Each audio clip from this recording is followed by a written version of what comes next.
বলটা নদীতে পড়ে ভেসে ভেসে চলে যায় অপর প্রান্তে।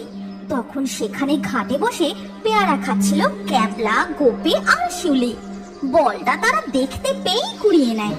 ভালো হবে না বলছি কিন্তু ক্যাবলা, আমাদের বল আমাদের ফিরিয়ে দে। বলে কি তোদের নাম লেখা আছে নাকি? বলটা আমাদের দিকে এসেছে, এখন থেকে এখানে আমাদের বল। তারপর তারা বলটা তুলে নিয়ে সেখান থেকে পালিয়ে যায়। বড়দের এই ঝগড়ার কারণে এই দুই গ্রামের বাচ্চাগুলোর মধ্যেও একে অপরের প্রতি এই রকম দুষ্টুমি লেগেই থাকতো। ক্যাবলা, তোরও খেলার বল আমাদের গ্রামের দিকে চলে এলে আর ফেরত দেবো না, কিন্তু সেটাও আমরা নিয়ে নেব। আমি যে দেখছি এই দুই গ্রামের বড়দের ঝগড়ার কারণে বাচ্চাগুলো ঝগড়া করতে শিখে গেছে। এটা একদম ঠিক না। আমাকেই দেখছি এই দুই গ্রামের ঝগড়া মেটাতে হবে। শিউলিপোতা গ্রামে খুব ভালো তুলোর চাষ হয়, তাই এই গ্রামের সব মানুষজন রোজ নতুন নতুন রেশমি সুতোর জামা কাপড় পরে। অপরদিকে কলাছড়া গ্রামে পাওয়া যায় খুব সুন্দর মিষ্টি আম। এমন মিষ্টি আম আর কোথাও পাওয়া যায় না। কিন্তু এই দুই গ্রামের মধ্যে সব সময় ঝগড়া থাকার কারণে কেউই নিজেদের গ্রামের জিনিস নদীর অপর প্রান্তের গ্রামে পৌঁছতেই দেয় না। কিছু মাস পরেই চলে আসে বর্ষার মরশুম। একদিন রাত্রিবেলায়, বুঝলে গিন্নি, বেশ কয়েকদিন ধরে টানা বৃষ্টি হওয়ায় নদীতে জল বাড়তে শুরু করেছে, আর জলের সাথে সাথে পদ্মার টাটকা ইলিশ মাছও আসছে। ওই গ্রামের লোক মাছ ধরা শুরু করার আগে আমাদের কি সব মাছ সাবার করে ফেলতে হবে। ঠিক আছে গিন্নি, কাল ভোর ভোর উঠেই নদীতে ইলিশ ধরতে চলে যাব। না না, আবার ভোর কেন? ভোরবেলা তো সবাই লাইন দেবে। তুমি বরং আজ রাতেই গিয়ে মাছ ধরা শুরু করে দাও। বউয়ের কথা মতো হরি রাতেই ছিপ নিয়ে নদীর পাড়ে রওনা হয়। কিন্তু অপরদিকে আগে থেকেই রবি আর তার বউ ছিপ নিয়ে নদীতে মাছ ধরছিল। তারপর হরি নদীতে ছিপ ফেলতেই বড়শি গিয়ে আটকায় মৎস্যকন্যার চুলে।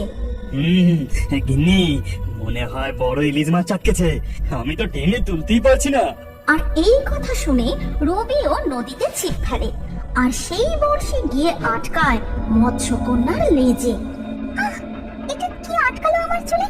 লেজেতেও তো আটকেছে দেখছি। উফ, মরে গেলাম। রবি আর হরি মিলে ছিপ দুটোকে দুদিকে টানতে থাকে, আর মৎস্যকন্যা ধীরে ধীরে জলের উপরে উঠে আসে। তাকে দেখে তো সবাই খুব অবাক হয়ে যায়। রবি, তুই ছেড়ে দে বলছি। এই মৎস্যকন্যা আমার চিপে আটকেছে, তাই এই মৎস্যকন্যা আমাদের। মামার বাড়ির আবদার নাকি? দেখতে পাচ্ছিস না আমার চিপটা মৎস্যকন্যার লেজে আটকেছে? তুই ছেড়ে দে, এই মৎস্যকন্যা আমাদের। এদিকে মৎস্যকন্যা প্রচন্ড ব্যথায় ছটফট করতে থাকে, আর মৎস্যকন্যাকে নিয়ে হরি ও রবির মধ্যে তুমুল ঝগড়া বেঁধে যায়। তারপর ভোরের আলো ফুটতেই সেখানে আরো লোক জড়ো হয়ে যায়, আর মৎস্যকন্যাকে নিয়ে দুই গ্রামের মধ্যে ঝগড়া চলতেই থাকে। এদের ঝগড়া থামার তো কোনো নামই দেখছি না। এদিকে আমি যে যন্ত্রণায় ছটফট করছি, সেদিকে কারোর হুঁশ নেই। বলছি, তোমরা থামো এবার, আমাকে ছেড়ে দাও, আমাকে সমুদ্রে ফিরে যেতে হবে।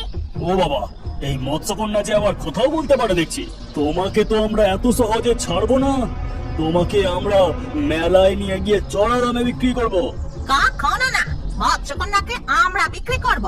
এই কথা শুনে মৎস্যকন্যা মনে মনে বেশ ভয় পায়। সাথে সাথে সে একটা ফোন দিয়ে আঁটে। তারপর বলে, তোমরা কি জানো আমার কাছে অনেক ধন সম্পদ আছে? তোমরা যদি আমাকে ছেড়ে দাও, তাহলে এই ধন সম্পদ আমি তোমাদের দুই গ্রামের মধ্যে যে কোনো একটি গ্রামকে দিয়ে যেতে পারি। তবে আমারও একটা শর্ত আছে। তাই নাকি? তা তুমি যে সত্যি কথা বলছো, আর সে আমরা বুঝবো কিভাবে? তখন মৎস্যকন্যা জাদু করে জলের মধ্যে অনেক ধনসম্পদ নিয়ে আসে, আর সাথে সাথে সেই ধনসম্পদ আবারও উধাও করে দেয়। আর তা দেখে, তা কি শর্ত? বলো বলো, আমরা সব মানতে রাজি। এই সমস্ত ধন সম্পদ আমরাই পাবো। জলপরীর সমস্ত ধন সম্পদ আমরাই নেব। আমার শর্ত হলো, নদীর জলে না নেমে তোমরা একে অপরের গ্রামে গিয়ে সেই গ্রামের বিশেষ বিশেষ জিনিস নিয়ে এসে আমাকে দেবে। আর যে গ্রামের মানুষ আগে আমার কাছে আসতে পারবে, আমি তাদেরকে এই ধনসম্পদ দিয়ে যাব। মৎস্যকন্যার কথা শুনে সবাই খুব চিন্তায় পড়ে যায়। এই নদী ছাড়া একে অপর গ্রামে যাওয়ার কোনো রাস্তাই নেই। ঠিক তখনই চল চল, বুদ্ধি পেয়ে গেছি, এবার কাজ শুরু করা যাক। শিউলিপোতা গ্রামের লোকজন বাঁশ কেটে শক্ত কাঠ জোগাড় করে নদীর উপর একটি ব্রিজ বানাতে শুরু করে। তাই দেখে কলাছড়া গ্রামেরও লোকজন ব্রিজ বানাতে থাকে, কিন্তু বারবারই দুই গ্রাম ব্যর্থ হয়। না, এইভাবে হবে না। এভাবে তো বারবার ব্রিজটা ভেঙে যাচ্ছে। তখন অপর প্রান্ত থেকে রবি বলে, এভাবে তো কিছুতেই ব্রিজ বানানো যাচ্ছে না। কিন্তু মৎস্যকন্যার শর্ত মানতে না পারলে তো আমরা কেউই কোনো ধন সম্পদ পাবো না। তার চেয়ে চলো না আমরা দুই গ্রাম মিলে একটাই শক্তপোক্ত ব্রিজ বানাই, তাতে যা পাওয়া যাবে দুই গ্রাম মিলে ভাগাভাগি করে নেব। তারপর তারা সবাই একসাথে মিলেমিশে কাজ শুরু করে, আর দেখতে দেখতে একটা সুন্দর শক্তপোক্ত ব্রিজ তৈরি হয়ে যায়। এরপর তারা মৎস্যকন্যাকে একে অপর গ্রামের বিশেষ বিশেষ জিনিস এনে দেয়। তখন মৎস্যকন্যা বলে, একটা জিনিস লক্ষ্য করেছো? তোমরা কেমন সুন্দর মিলেমিশে কাজ করে এত সুন্দর একটা ব্রিজ বানালে। আর শুধু শুধু তোমরা নিজেদের মধ্যে ঝগড়া করো না, আজ থেকে তোমরা সবাই মিলেমিশে থাকবে। আর আমি যে ধন সম্পদ দিয়ে যাব তা তোমরা দুই গ্রামের উন্নতির কাজে লাগাবে। এই কথা বলে মৎস্যকন্যা জাদু করে দুই গ্রামকে অনেক স্বর্ণমুদ্রা উপহার দেয়। তারপর সেখান থেকে ফিরে যায়। এরপর থেকে দুই গ্রামের মানুষজন আর ঝগড়া না করে একসাথে মিলেমিশে থাকতে শুরু করে। তুমি কি এখনো বড় হয়ে কার্টুন দেখতে ভালোবাসো? তাহলে তোমার নাম ও বয়স কমেন্টে জানাও।